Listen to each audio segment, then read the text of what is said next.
بسم اللہ الرحمن الرحیم۔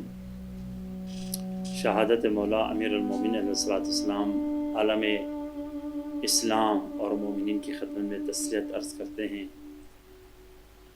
پیغمبر گرامی اسلام صلی اللہ علیہ وسلم نے یہ خبر دی تھی، اے علی، اس عظیم ماہ حرام ماہ رمضان میں شقی ترین انسان تمہیں قتل کرے گا اور حالت سجدے میں ہوں گے۔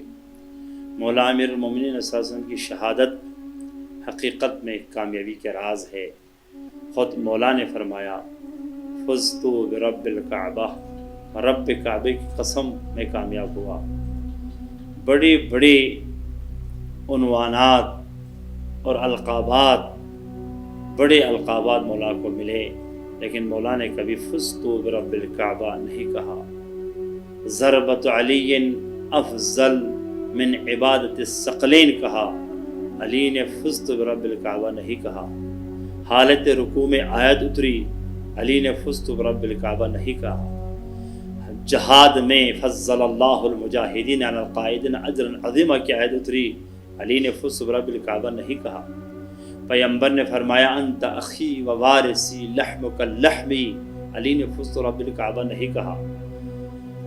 اور ہائے حل عطا اتری، علی نے سجدہ کیا، شکر ادا کیا، فزت برب الکعبہ نہیں کہا۔ لیکن جب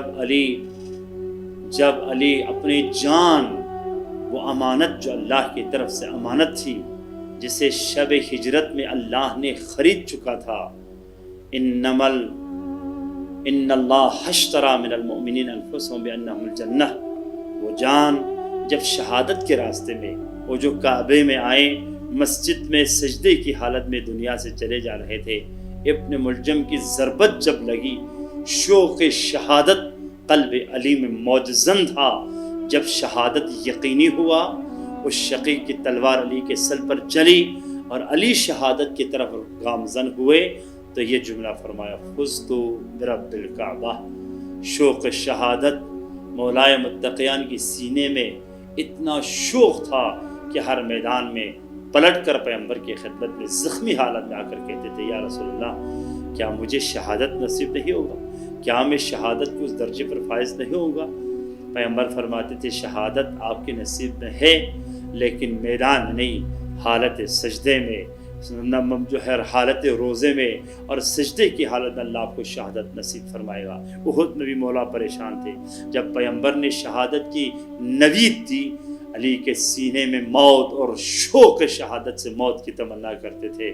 واللہ مجھے موت اور شہادت کا اتنا شوق ہے، جتنا طفل کو ماں کے سینے سے محبت ہے، اس سے زیادہ مجھے محبت ہے۔ تو اللہ نے مولا کی اس دعا کو قبول کی اور 19 رمضان کو شہادت کے درجے پر پہنچے۔ علی تو کامیاب ہوئے فزت برب الکعبہ کے نعرے سے، لیکن عالم اسلام یتیم ہو گئے۔